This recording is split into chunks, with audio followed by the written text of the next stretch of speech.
तो चलिए स्टार्ट करते हैं। यहाँ पर देखिए क्वेश्चन दिया गया है, निम्नलिखित ध्वनियों की निर्दिष्ट विशेषताओं में से कौन सा अशुद्ध है। चलिए कौन सा यहाँ पर अशुद्ध है, यहाँ पर जवाब देना है। चलिए जय हिंद सभी को जय हिंद। तो देखिए पहला पॉइंट आपसे दिया गया है, अगर आपसे चा दिया गया है, तालव्य और महाप्राण दिया है। तो देखो यहाँ पर आपका दिया गया है क्या, महाप्राण। तो आपको पता है कि जो चा होता है, चा ये आपका नंबर 1 में आता है, और आपको पता है कि अल्प प्राण होते हैं 1, 3 और आपका 5 होते हैं, महाप्राण होते हैं 2 और आपके 4 होते हैं। मतलब यहाँ पर जो अशुद्ध है वो आपका ए नंबर यहाँ पर क्या हो गया, राइट हो गया, ठीक है ना। वहीं पर खा जो आपका महाप्राण है कंठ है, ता आपका अल्पप्राण है दंत है, माँ आपका ओष्ठ और आपका सघोष है। क्लियर है। चलिए आगे बढ़ते हैं। क्वेश्चन आपसे अगला पूछा गया है, यहाँ पर देखिए अगला क्वेश्चन दिया है, उच्चारण स्थान की दृष्टि से कौन सा विकल्प शुद्ध है। यहाँ पर बताइए कौन सा विकल्प आपका शुद्ध दिया गया है। 2 को ऑप्शन आपको देना है। तो देखो यहाँ पर जो आपका दिया गया है, कौन सा सा दिया गया है, ये वाला सा, ये किस में आता है, तो ये आपका आता है किसमें, तालु में आता है। किस में आता है, तालव्य में आता है, तालव्य में, है ना, तालव्य में। इसका मतलब पहला वाला पॉइंट तो आपका सही नहीं है। फिर आपका दिया गया है क्या, यहाँ पर देखिए बी नंबर जो आपका दिया है सा, है ना, मतलब सा जो आपका आता है वो आपका दंत में आता है, ठीक है ना। चा जो आता है वो आपके किस में आता है, तालु में आता है। और ये वाला जो आपका सा आता है वो किस में आता है भाई, ये वाला जो आपका सा होता है ये आपके मूर्धा में आता है। किस में आता है, मूर्धा में आता है। इस कारण से ऑप्शन क्या बनेगा, बी नंबर राइट हो जाएगा। सभी ऑप्शन को लेकर चलना पड़ेगा, है ना, सभी ऑप्शन को लेकर चलना पड़ेगा। इस कारण से थोड़ा सा यहाँ पर समय आज लगेगा भी, ठीक है, क्योंकि चारों ऑप्शन को देखना पड़ेगा। अगला पॉइंट दिया गया है, निम्नलिखित में से कौन सा कथन आपका अशुद्ध दिया गया है। 3 नंबर में कौन सा कथन अशुद्ध दिया है। तो पहला पॉइंट दिया है, 2 महाप्राण व्यंजनों का उच्चारण एक साथ हो सकता है। तो यहां पर कह रहा है 2 महाप्राण व्यंजनों का उच्चारण एक साथ हो सकता है। क्या ये बात सही है या नहीं सही है। तो देखो यहां पर दिया है अल्पप्राण और महाप्राण, तो 2 महाप्राण व्यंजनों का उच्चारण एक साथ हो सकता है। अगला यहाँ पर दिया गया है कौन सा, हिंदी में ज्ञा का उच्चारण परंपरा से भिन्न हो गया है। बिल्कुल ये वाला पॉइंट तो सही है। छा एक संयुक्त व्यंजन, ये भी सही है। विसर्ग एक कंठ वर्ण में आता है, ये भी सही है। मतलब आपके पास 3 पॉइंट मिल चुके हैं। तो इसका जो ऑप्शन पहला वाला पॉइंट दिया है कि 2 महाप्राण व्यंजनों का जो उच्चारण है एक साथ नहीं हो सकता है ना, यहाँ पर एक साथ नहीं हो सकता है। मान लीजिए यहाँ पर जैसे आपका दिया गया है, आपका चा छा दिया है ना, चा छा जा झा, है ना, तो झा आपको दिया है, तो बोलने में इसका उच्चारण अलग लग रहा है, इसका उच्चारण अलग लग रहा है। सबका उच्चारण अलग होगा कि नहीं होगा, अलग होगा। मतलब यहाँ पर आपका आंसर हो जाएगा ए नंबर राइट हो जाएगा। ये आपका शुद्ध दिया गया था। ये 3 पॉइंट जब सही है तो एक आपका सही बनेगा। आगे बढ़ते हैं। क्वेश्चन आपसे दिया गया है, प्लुत स्वर आपका कौन सा होता है। प्लुत स्वर की बात करें तो यहाँ पर आपका आंसर क्या हो जाएगा। चलिए प्लुत स्वर जिसकी मात्रा कितनी होती है, आपकी 3 होती हैं। तो यहाँ पर देख सकते हैं जो सही होगा वो कौन सा बनेगा, ये वाला जो ऑप्शन बी है आपका ओम। इस प्रकार से राइट लिखा जाएगा। किस प्रकार से, तो इस प्रकार से ओम होता है प्लुत स्वर। देखो जैसे आपका क्या होता है भैया, अगर आप किसी को बुलाते हैं, क्या भैया बुलाते हैं, तो आप लोग देखते थे कि इस प्रकार से लास्ट में लिख देते हैं। जिसकी मात्रा आपकी 3 है तो ऑप्शन क्या बनेगा, यहाँ पर बन जाएगा बी नंबर। आगे बढ़ते हैं। क्वेश्चन दिया है, ऊष्म वर्ण आपके कौन से हैं। ऊष्म वर्ण आपके कौन से हैं, यार अलावा ये तो आपके क्या होते हैं, अंतास्थ होते हैं। चा छा जा ये क्या होते हैं, तो आपके तालु होते हैं। टा ठा डा डा ये क्या होते हैं, मूर्धन्य होते हैं। तो ऑप्शन क्या बनेगा, बी नंबर सा सा सा। और एक आपका जो हा होता है ये आपके ऊष्म वर्ण होते हैं। तो ऑप्शन क्या बनेगा, बी नंबर राइट हो जाएगा। आगे बढ़ते हैं। क्वेश्चन आपसे दिया गया है, स्वर किसका भेद है। स्वर किसका भेद होता है, यहाँ पर संधि का, समास का, वर्ण का या लिंग का। तो चलिए 6 का जवाब दीजिए, आपका आंसर राइट क्या हो जाएगा। चलिए 6 का ऑप्शन आ रहा है ए नंबर। देखिए आज के टेस्ट में थोड़ा लॉजिक वाले क्वेश्चन है, दमदार क्वेश्चन आपके हैं, ठीक है ना, तो थोड़ा सा सोच समझ के जवाब दीजिएगा। देखो यहाँ पर आपसे जवाब आ रहा है, स्वर किसका भेद होता है। बहुत लोग कह रहे हैं संधि का होता है। तो ये आप बताइए, जितने भी स्टूडेंट यहाँ पर संधि दे रहे हैं, तो हमने ये तो नहीं कहा है कि यहाँ पर जो संधि है, संधि वाले कौन भेद होते हैं, जिनमें से आपका छोटा आ प्लस छोटा आ बराबर क्या होता है, बड़ा आ होता है, अर्थात जो दीर्घ स्वर होते हैं, है ना। लेकिन आपको पता है भाई वर्ण के 2 भेद होते हैं, एक तो स्वर होता है, एक क्या होता है, व्यंजन होता है। याद रखिए वर्ण के 2 भेद होते हैं, एक होता है आपका स्वर होता है और एक क्या होता है, व्यंजन होता है। मतलब ऑप्शन इसका बनेगा सी नंबर। याद रखिए स्वर किसका भेद होता है, वर्ण का होता है भाई। आप सिंपल सी बात है, आप लोगों ने पढ़ा है, तो इसमें कोई दिक्कत नहीं होना चाहिए। लगभग 90% स्टूडेंट यहाँ पर गलत कर दिए थे, ठीक है, तो याद रखिए ऑप्शन सी हो जाएगा। आगे बढ़ते हैं। क्वेश्चन दिया गया है, निम्नलिखित में से कौन सा उत्तर सही है। कौन सा उत्तर सही है, 7 वाले पर फोकस करिएगा। पहला पॉइंट आपसे दिया गया है कि अनुस्वार पूर्ण अनुनासिक होता है ना, मतलब कह सकते हैं अनुस्वार पूर्ण अनुनासिक है, बिल्कुल सही दिया गया है। फिर दिया है कि वर्ग का पंचम अक्षर अनुनासिक होता है, ये भी सही दिया गया है। अनुनासिक के उच्चारण के दौरान नाक से बहुत कम सांस निकलती है और मुंह से अधिक होती है, मतलब 7 का जो ये भी वाला पॉइंट है ये भी आपका सही है। तो ऑप्शन बन जाएगा फर्स्ट सेकंड थर्ड आपका राइट आंसर हो जाएगा, कौन सा, बी नंबर राइट बनेगा। आगे बढ़ते हैं, क्वेश्चन आपसे अगला पूछा गया है कि दांत और जीभ के स्पर्श से, देखो दिया है दांत और जीभ के स्पर्श से बोले जाने वाले वर्ण को क्या कहते हैं। देखो दांत और दिया है जीभ, मतलब आपके दांत जब दांत आपके जीभ से स्पर्श करते हैं तो उन्हों क्या कहते हैं 8 नंबर में। तो देखो आपसे बोला जाता है दंत, अर्थात यहाँ पर दे सकते हैं कि आपका दंत हो जाएगा, क्या हो जाएगा, दंत हो जाएगा। जैसे आपका ता हो गया, था हो गया, दा हो गया, तो दांत और किसका मिलन हो रहा है, आपके जीभ का हो रहा है, तो ऑप्शन हो जाएगा बी नंबर। आगे बढ़ते हैं, क्वेश्चन आपसे दिया है निम्न में से संयुक्त व्यंजन आपका कौन सा नहीं है। देखो हमने बताया था संयुक्त व्यंजन की संख्या कितनी होती है, यहाँ पर 4 होती है, कितनी, 4 होती है, छत्र, ज्ञा और परिश्रम वाला श्रा। इसका मतलब है कि आपका जो ऑप्शन ए नंबर आपका है या ये आपका संयुक्त व्यंजन नहीं है, अदर जो आपके हैं वो संयुक्त व्यंजन है, तो ऑप्शन जिसका आ रहा है ए नंबर बिल्कुल राइट हो जाएगा। आगे बढ़ते हैं, क्वेश्चन आपसे दिया है वर्णों के उस समूह को जिससे कोई निश्चित अर्थ निकलता है उसको क्या कहा जाता है। चलिए, वर्णों के उस समूह को जिससे कोई निश्चित अर्थ निकलता है उसे क्या कहते हैं। शब्द बोलते हैं, वर्ण बोलते हैं, वर्ण समूह बोलते हैं, या वक्तव्य बोलते हैं। 10 का ऑप्शन देना है। देखिए 10 का आंसर क्या हो जाएगा, तो देखिए 10 का आंसर आ रहा है ए नंबर, मतलब उसे क्या बोलते हैं, शब्द बोलते हैं। क्या बोलते हैं, यहाँ पर शब्द बोलते हैं। लेकिन बहुत ऐसे स्टूडेंट हैं जो लोग यहाँ पर वर्ण समूह कहते हैं। यहाँ पर वर्णमाला की बात नहीं हो रही है, यहाँ हो रही है वर्णों के उस समूह को जिससे कोई निश्चित अर्थ निकलता है, और निश्चित अर्थ निकलता है तो वो शब्द ही तो होता है। मान लीजिए हम यहाँ पर हमारा एक का वर्ण है, एक आपका माँ वर्ण है, एक आपका ला है, इनको अगर निश्चित तरीके से मिला दिया जाए तो बन जाएगा कमल हो जाएगा, जो कि देख सकते हैं क्या एक बन गया, ये शब्द हो गया। तो ऑप्शन क्या बनेगा, यहाँ पर ए नंबर राइट हो गया। क्लियर है। आगे बढ़ते हैं, क्वेश्चन आपसे अगला बताओ। यहाँ पर देखो अगला क्वेश्चन दिया है निम्न में से कौन सा शब्द अमात्रिक है। यहाँ पर बताइए कौन सा शब्द अमात्रिक है। देखो यहाँ पर भी मात्रा है, यहाँ भी मात्रा है, यहाँ भी मात्रा है, लेकिन कलरों में क्या कोई मात्रा है क्या, यहाँ पर ऐसा कोई मात्रा नहीं है। तो ऑप्शन क्या हो जाएगा, सी नंबर आपका राइट हो जाएगा। ठीक है, आगे बढ़ते हैं, क्वेश्चन दिया गया है शब्दकोश में निम्न में से सर्वप्रथम आने वाला शब्द इनमें से कौन हो जाएगा। 12 का जवाब देना है, आपका सही आंसर क्या हो जाएगा। तो देखिए यहाँ पर देखिए पा के बाद आधा ला दिया गया है ना, और यहाँ पर या रा ला, मतलब इसका मतलब पहले तो पॉइंट यही आएगा। फिर यहाँ पर पा के बाद रा आ गया है ना, पा के बाद या रा, इसका मतलब है कि या के बाद आपका रा आ रहा है इसमें, पा के बाद रा इसमें आ रहा है। ए नंबर आपका राइट हो जाएगा। क्यों, जब आप तोड़ेंगे, क्या जब तोड़ेंगे तो यहाँ पर देखो पा दिया गया है, ठीक है, इसके बाद या है, इसे तो तोड़ेंगे तो पा बना है, फिर रा रखा है, इसे तोड़ेंगे तो पा है, इसके बाद रा है, इसमें तोड़ेंगे तो पा है और आपका ला है। अब आप बताइए पा के बाद या ही तो आता है ना, तो ऑप्शन क्या बनेगा, ए नंबर आपका राइट हो जाएगा, है ना। चलिए आगे बढ़ते हैं, क्वेश्चन दिया गया है, देखो सभी के कमेंट दिख रहे हैं, परेशान मत होइएगा, सबके कमेंट दिख रहे हैं। ज्ञा को वर्णमाला में जाना जाता है, ज्ञा को वर्णमाला में, देखो हम लोग अपने बोलने के अकॉर्डिंग हम लोग ज्ञा बोले हैं, लेकिन वास्तविकता क्या बोलेंगे, ज्या बोलेंगे। क्या बोलेंगे, ज्या बोलेंगे। तो ज्या को वर्णमाला में हम लोग क्या कहते हैं। यहाँ पर देखिए लगभग जवाब आ गए हैं। यहाँ पर आंसर आपका बन जाएगा संयुक्त व्यंजन होता है। संयुक्त व्यंजन की संख्या 4 होती है, जिसमें से आपका ए नंबर राइट हो जाएगा। अगला क्वेश्चन आपसे दिया गया है खा है। खा है तो भाई खा क्या है, यहाँ पर जवाब दीजिएगा। देखो नोटिफिकेशन आपके पास जाए या ना जाए, अगर आपके अंदर जुनून है तो आप लोग डेली रात 8:30 बजे आते रहिए। रात 8:30 बजे हमेशा आपको क्लास होती है, चाहे नोटिफिकेशन जाए या ना जाए, ठीक है ना। चलिए देखो यहाँ पर खा क्या है, तो यहाँ पर देखिए आपका आंसर खा जो आपका है कैसा हो जाएगा, जैसे का हो गया, खा हो गया। तो भाई यहाँ पर अल्पप्राण दिया है, तो अल्पप्राण नहीं है, क्योंकि ये खा जो होता है महाप्राण होता है, सम स्थान रखता है, घोष तो होगा नहीं है, ना ही विव्रत होगा। तो ऑप्शन ए हो जाएगा अघोष व्यंजन है, मतलब ऑप्शन ए नंबर आपका हो जाएगा अघोष हो जाएगा। ठीक है, क्लियर है ना। अघोष आपके यहाँ पर ए नंबर आपका राइट हो जाएगा, क्योंकि अघोष वो होते हैं जो पहला और दूसरा स्थान रखते हैं किसी भी वर्ग में।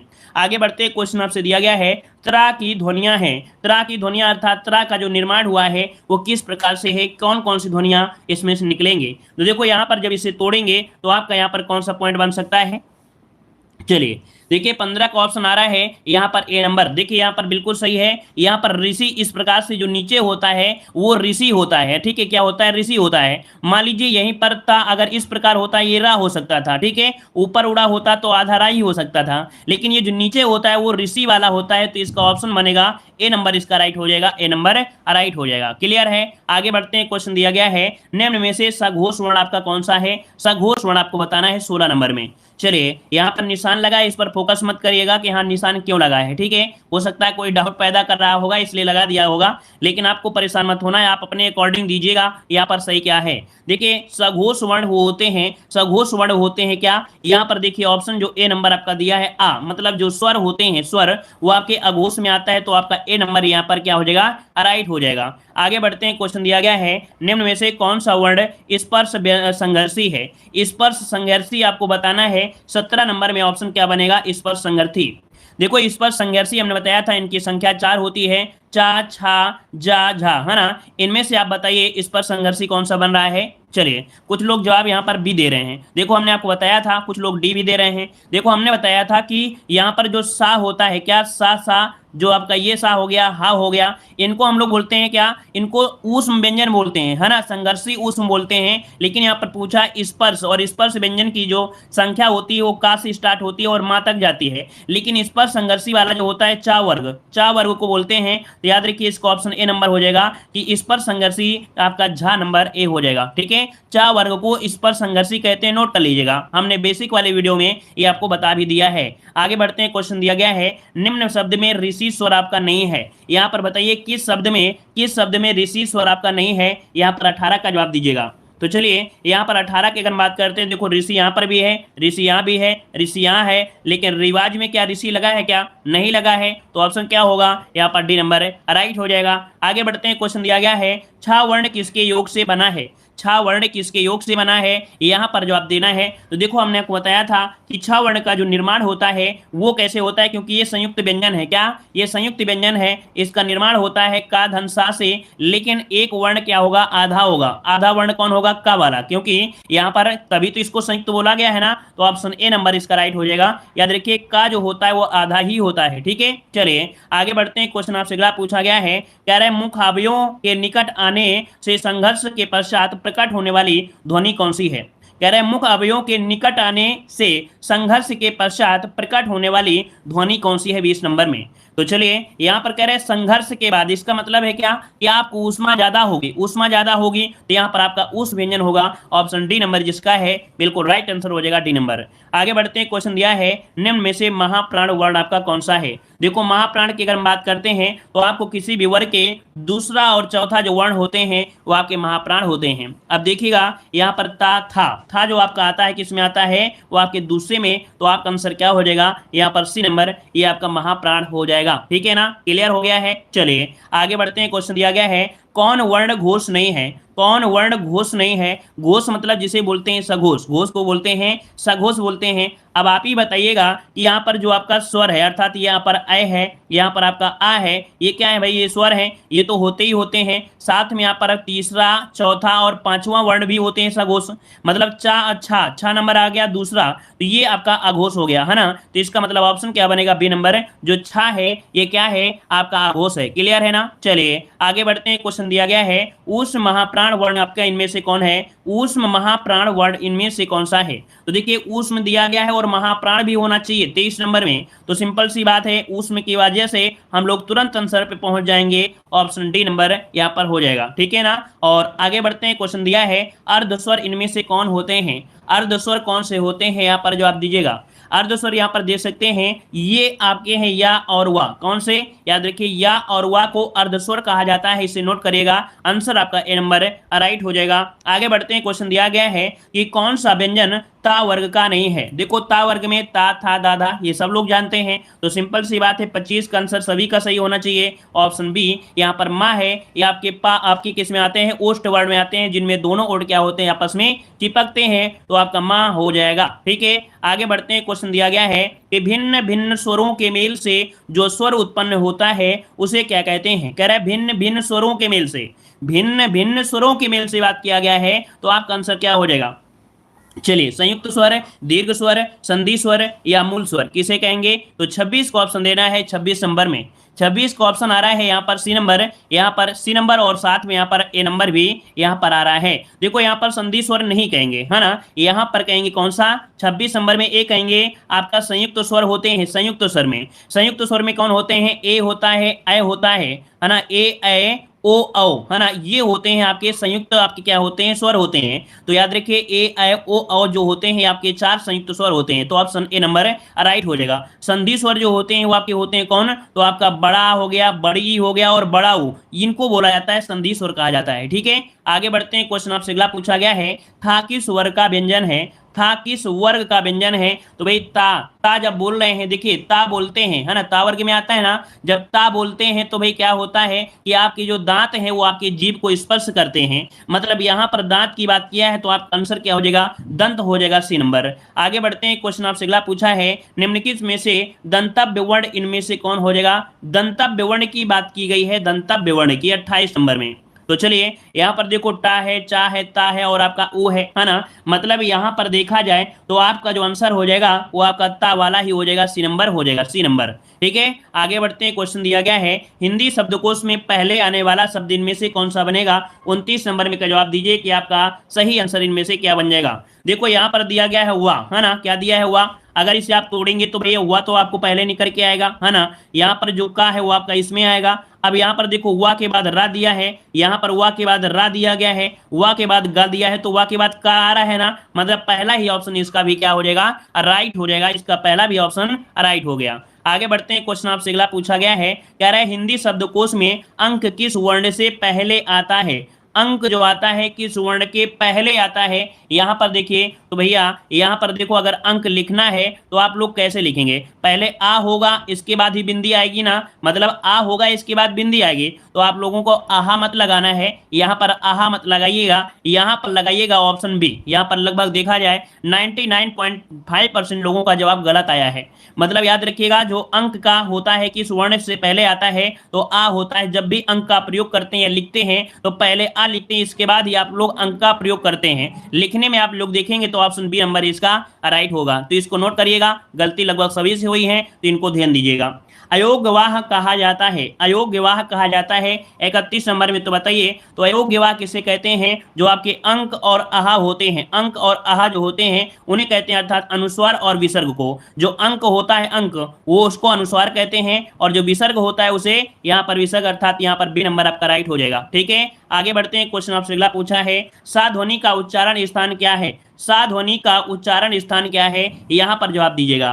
तो देखिए सा ध्वनि आपकी जो रखी जाती है किसमें, तो देखो आपके जीभ और तालु, जब सा बोलते हो, जब सा बोलते हो तो इस निकलता कहाँ है, उच्चारण कैसे होता है, तालु से और जीभ से। सा बोलेंगे तो देखो सा, तो जीभ कहाँ गई, आपके ऊपर चली गई, तालु में लगी, और आपका जीभ भी क्या कर रही है, स्पर्श कर रही है। इसका मतलब है कि तालु और जीभ के मेल से होता है तालव्य। तो आपका आंसर क्या हो जाएगा, यहाँ पर देखिए 32 नंबर का ऑप्शन बने, कौन सा, तालु हो जाएगा, सी नंबर आपका तालु हो जाएगा। ठीक है, आगे बढ़ते हैं। क्वेश्चन दिया गया है कि किन ध्वनियों को अनुस्वर कहा जाता है। अनुस्वर कहा जाता है किसे कहा जाता है, 33 का जवाब देना है।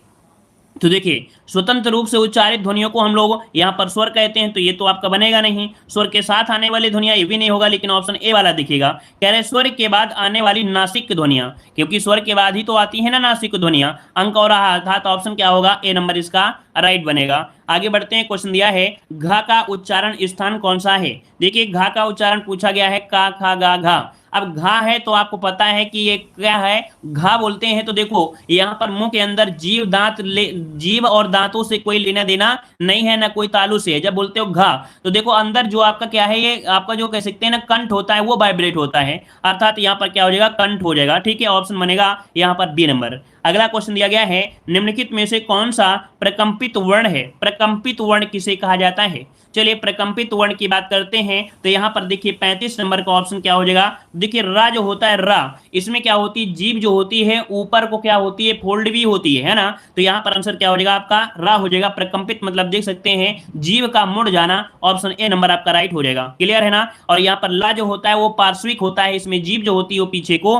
मुड़ जाती है। क्लियर है, तो ऑप्शन ए नंबर आपका राइट हो जाएगा। यहाँ पर या और जो वा है ये आपके अर्ध स्वर होते हैं, इनको अर्ध स्वर कहते हैं। आगे बढ़ते हैं। क्वेश्चन दिया गया है, टा वर्ग में किस प्रकार के व्यंजन है। जब टा बोलते हो, टा अगर आप बोलो ना तो जीभ क्या होती है, ऊपर चिपक जाती है आपके तालू में, है ना, जिससे जो आपकी सांस होती है वो निकल नहीं पाती है, और जब निकल नहीं पाती है तो आपको मूर्छा आ जाएगी, और मूर्छा आ जाएगी तो ऑप्शन क्या बन जाएगा, मूर्धन्य बन जाएगा, सी नंबर। ठीक है, आगे बढ़ते हैं। क्वेश्चन दिया है अंगा का स्थान जो आपका होता है क्या होता है, तो भाई आपको पता है कि का वर्ग का ये क्या है, अंतिम है, और अंतिम है तो ये क्या हो जाएगा, यहां पर बन जाएगा नासिक हो जाएगा, क्या हो जाएगा, नासिक बनेगा, तो ऑप्शन क्या हो जाएगा, ए नंबर इसका राइट बनेगा। आगे बढ़ते हैं। क्वेश्चन दिया है कह रहा आपसे निम्न में से सघोष ध्वनि आपकी कौन सी है, सघोष ध्वनि की पहचान करना है, और सघोष ध्वनि आपकी कौन सी होती है। यहां पर आपको पता है सघोष ध्वनि को हम लोग बोलते हैं घोष, क्या बोलते हैं, यहां पर घोष बोलते हैं, अर्थात यहां पर देख सकते हैं घोष होते हैं जो तीसरा, चौथा और पांचवा वर्ड होते हैं।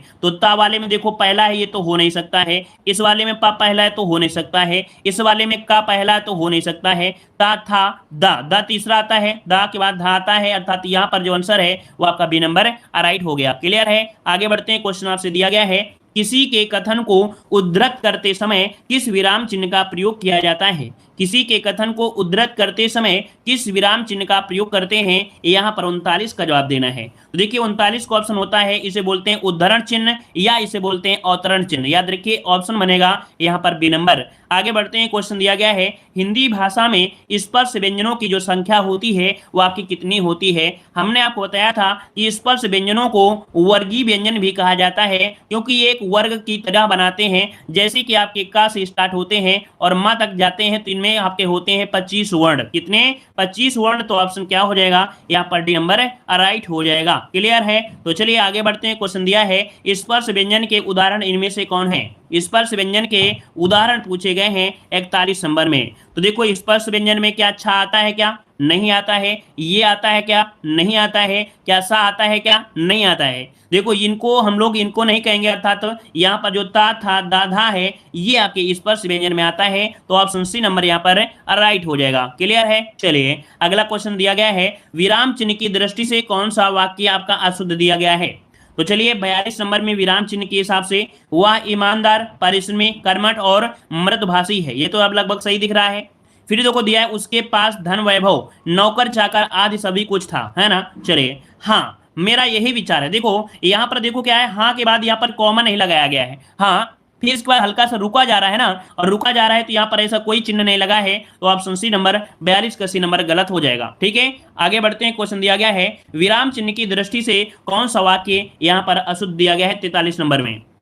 तो देखिए नहीं, कल मैं तुम्हारे घर नहीं आ सकूंगा, देखो यहाँ पर नहीं पहले दिया है, इसका मतलब इस वाले भी पॉइंट में क्या है, पहले पॉइंट में ही नहीं के बाद यहाँ पर कुछ ना कुछ पॉइंट लगाना चाहिए था, तो यहाँ पर पहले ही वाले पॉइंट में गलती हो गई है। मैं क्या कहता है, अर्थात इसके अनुसार ये भी सही दिया है। माक रागिनी श्वेता, ये भी सही है और ये भी सही है, ऑप्शन ए हो जाएगा। अगला क्वेश्चन दिया गया है अंतःस्थ वर्ण कौन से होते हैं, अंतःस्थ वर्ण किसे कहते हैं, तो जो अंदर से आते हुए प्रतीत होते हैं लेकिन जब मुंह में निकलते हैं और निकलने के बाद जस्ट ऐसे लगता है कि चुम्बक की तरह पीछे से फिर वापस चले गए हैं, तो इसीलिए इनको बोला जाता है अंतःस्थ वर्ण, जो कि या रा लावा होता है। जब या बोलोगे या रा ला तो ऐसा लगेगा हम बोल तो रहे हैं लेकिन फिर अंदर को जाते हुए प्रतीत हो जाएंगे, तो यहाँ पर आपका बी नंबर हो जाएगा। आगे बढ़ते हैं। क्वेश्चन दिया है सही विराम चिन्हों वाला वाक्य इनमें से कौन है, सही विराम चिन्ह बताइए 45 नंबर में।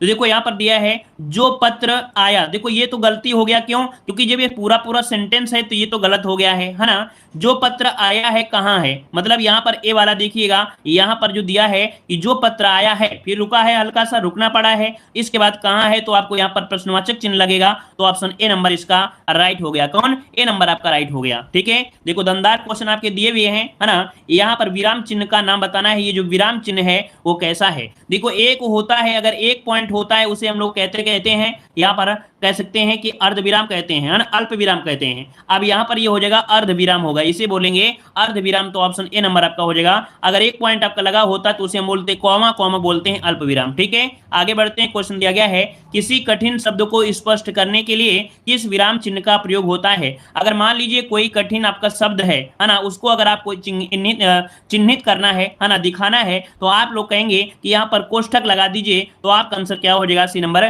कोष्ठक का प्रयोग किया जाता है। नोट करिएगा ऑप्शन आपका बी नंबर। जिसका जो पॉइंट गलत हो रहा है, जो क्वेश्चन गलत हो रहा है, उसका स्क्रीनशॉट लीजिएगा, तो एक बार उसका रिवीजन जरूर करिएगा। अगला क्वेश्चन आपसे यहाँ पर दिया गया है कि इस निम्नलिखित वाक्य में एक विराम चिन्ह का लोप है, वह विराम चिन्ह आपका कौन सा है। तो चलिए भाई, यहाँ पर विराम चिन्ह का कह रहा है लोप दिया गया 48 नंबर में। तो देखो दिया गया है, कह रहा है वाक्य में एक विराम चिन्ह का लोप है, वह विराम चिन्ह कौन है। देखो ये तो आपका विराम चिन्ह कह दिया गया है, यहाँ पर विराम चिन्ह के अकॉर्डिंग यहाँ पर ये भी नहीं है। अच्छा, निम्नलिखित वाक्य में एक विराम चिन्ह का लोप है, वह विराम चिन्ह कौन सा है।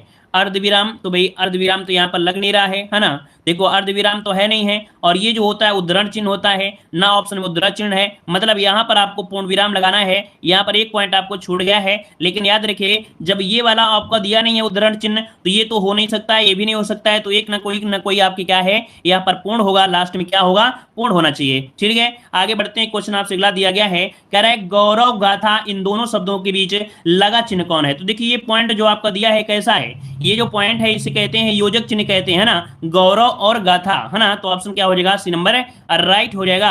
आगे बढ़ते हैं। क्वेश्चन दिया गया है कि आकाश पाताल के बीच लगने वाला जो चिन्ह है वो आपका कौन सा है। आकाश और पाताल, देखिए और शब्द आपको लग गया ना, और जो होता है वो क्या करता है, जोड़ता है, और जोड़ता है तो क्या होता है, योजक होता है। तो ऑप्शन क्या जाएगा, यहाँ पर सी नंबर हो जाएगा। आगे बढ़ते हैं। क्वेश्चन दिया गया है साकेत एक महाकाव्य है में किन दो विराम चिन्हों का प्रयोग हुआ है। अब ये बताइए कि कौन से दो विराम चिन्हों का प्रयोग हुआ है। तो देखिए यहाँ पर एक तो आपका सिंगल उद्धरण चिन्ह ये लगा हुआ है, और एक ये आपका लगा है पूर्ण विराम। तो देखिए आपका पूर्ण विराम तो मिल गया, और आपका मिल गया क्या, उद्धरण चिन्ह। तो ऑप्शन क्या बनेगा, यहाँ पर डी नंबर। क्या बनेगा, डी नंबर। डी नंबर मत लगाइएगा, डी लगाना है, क्योंकि यहाँ पर एक तो ये है उद्धरण चिन्ह और एक ये लगा है, तो पूर्ण विराम एक मिल गया और उद्धरण चिन्ह हो गया। उद्धरण चिन्ह दो प्रकार के होते हैं, सिंगल उद्धरण चिन्ह और डबल उद्धरण चिन्ह। ठीक है।